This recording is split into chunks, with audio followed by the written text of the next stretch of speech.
Well, hello there, Mr. Fancy Pants, and welcome to another episode of Canales' Crazy Comic Corner. Yeah, I know it's been a while since I made one of these, and I really need to give my YouTube channel more love. But what can I say? I've been busy. I've been busy drawing and actually making money. I've been making a shitload of money making comics. This is great. I feel great. This is one of the best moments in my life. I hope it's not the best though. I hope it will get better eventually, even better. But yeah, I'm really excited. Our first campaign, our first Indiegogo campaign. Well, second technically in which I'm involved. But yeah, my first actual Kickstarter. Indiegogo campaign has been a success. The abductables killed it. We reached our first stretch goal, and I'm kind of happy. And also, yes, I want to plug this great campaign, which is also live, which is also drawn by me and written by Jacob Morris. Necromancer Tombstone Blues, comic about a necromancer solving crimes in a gothic cyberpunk noir setting. Yes, that's what it is. It's got necromancers, it's got cyberspace, it's got goblins, and well, it's not featured here, but yeah, you'll have to take my word for it. Yeah. Be so kind so as to back this campaign, just as you back the abductables, and Canales will love you for that. He will love you forever. But moving on to tonight's comic, I bring you Gypsy. This great, I was going to say it's French. It's a French comic, but actually Marini is Swiss, I think. I don't know what Smolderen is. I think he may be Belgian. Belgians are great at comic books, I'll have you know. Gypsy, it's a great comic. For starters, the art is great. I think you'll notice some Katsuhiro Otomo influence. Marini has been really influenced by Akira, which is always a good thing. And this comic is set in the near future, on an Earth that's going through a second ice age, and everything is freezing, everything is freaking cold, and it tells the story of these two guys. The first one, the titular Gypsy, is Tsegoi. He's a truck driver. He drives his massive trucks through the also massive highways of future frozen Europe. And this guy is Mirno. Mirno is his cousin. Then again, he may be his brother, because apparently with gypsies it's never exactly clear. But yeah, and they're two lovable rogues. Atsegoi is more of a he's like, let's say he's lawful evil. He's actually a legit truck driver, but he often partakes in criminal activities which are usually planned by Mirno, who's more of an asshole. And it's kind of like what would happen if Lobo or Snake Plissken teamed up with Han Solo.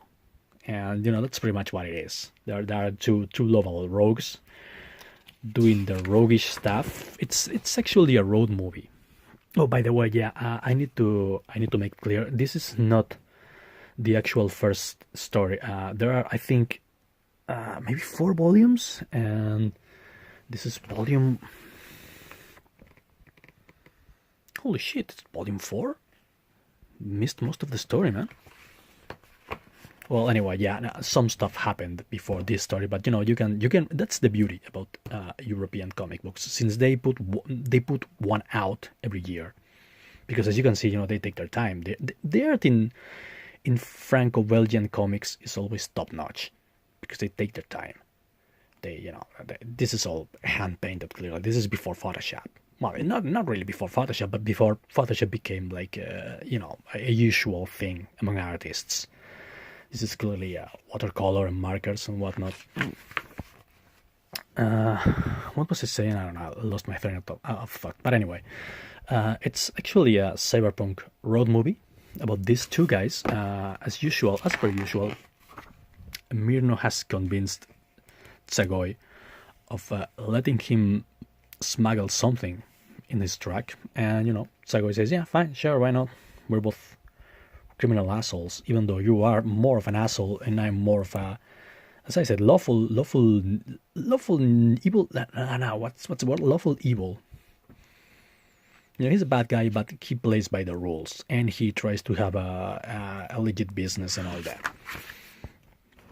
So yeah, it's going to be just another day at the office for these two lovable rogues until they decide, perhaps unwittingly, to pick up this chick who's lying in the middle of the road for some reason, and things go south from there. There's oh yeah, it's all told against the backdrop of the the soccer World Cup that pits. Let me see if I can find the teams. Well, it basically pits Germany against France, so it's a loaded match, so to speak. It's got a lot of it's charged. It's got sex. Well, this is a European comic, man. What did you expect?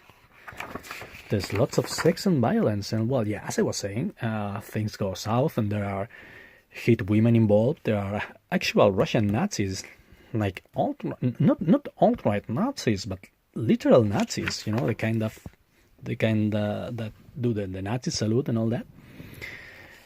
And of course, they get the shit kicked out of them. But I don't want to spoil anything. The art is great, the story is great, and this is an example of how great the art is. I keep saying that French artists usually have a great acting in their characters. They are really expressive. This is a constant in French, Belgian comic books. The acting is great. The expressiveness is great. You can tell what they're thinking without having to read the dialogues. And yeah, I love this scene. This particular scene is really great. This fight going on in the men's room because bloody football hooligans, mate. Well, you know what happens with football hooligans. So yeah, they beat the shit out of the hooligans, and not only that, they also come back. They go back. Sagoi goes back to the men's room to let them know that their team is losing the match. Mwah. Pure class, Sagoi. I love you. So yeah, I don't want to spoil anything more. I think you can see this is a great noir cyberpunk road movie with lovable rogues, moronic football hooligans, punk rock goth chicks before that was a thing. Because by the way, this is from the 1990s, probably 1996. I remember I read an excerpt. Of this volume in a now defunct Spanish comic book magazine, and I remember loving it. I remember loving the art, loving the dialogues, because let's not forget these guys talk, act, and look like actual gypsies, like actual Romani gypsies. There's actually a short epilogue giving us some insight in how their life was in a small Romanian gypsy village. So yeah, no, the characterization is great. They have like this really characteristic swear words like Dracu, like Dracula. That's Dracu actually means devil in Romani, I think. I need to consult V Monroe, and I need him to give me his take on this comic book. He's my favorite Romanian, second only to Sagoi, who looks like a tan Kurt Russell, and that makes me moist. But yeah, go get this comic because the good news is you can get this on Amazon. There's an English version. Actually, the good lads at Heavy Metal Magazine, by the way, they still owe me money. But yeah, the good lads at Heavy Metal Magazine published an English version of this comic book, and I think you can probably get the omnibus, because as I say, this is just one volume of several. There's an ongoing subplot connecting all the volumes. You can probably get it for not too much money, not too expensively. See, it's 2 a.m. and I'm forgetting how to speak English. I'm even forgetting how to speak Spanish. So yeah, now get this comic. I completely recommend it. Great art, great story, great dialogues, great characterization, colors, jump. I guess you all know Marini from Batman, from what was it, Prince Charming, or the one with the Joker. But yeah, that's when he apparently rose to at least to American fame. But before that, well, this guy has been drawing comics for like 20 something years, maybe even 30 years. So yeah, this is one of his first gigs, and it's great. It's great, and I completely recommend it. That's all I have to say about it. Have a great night.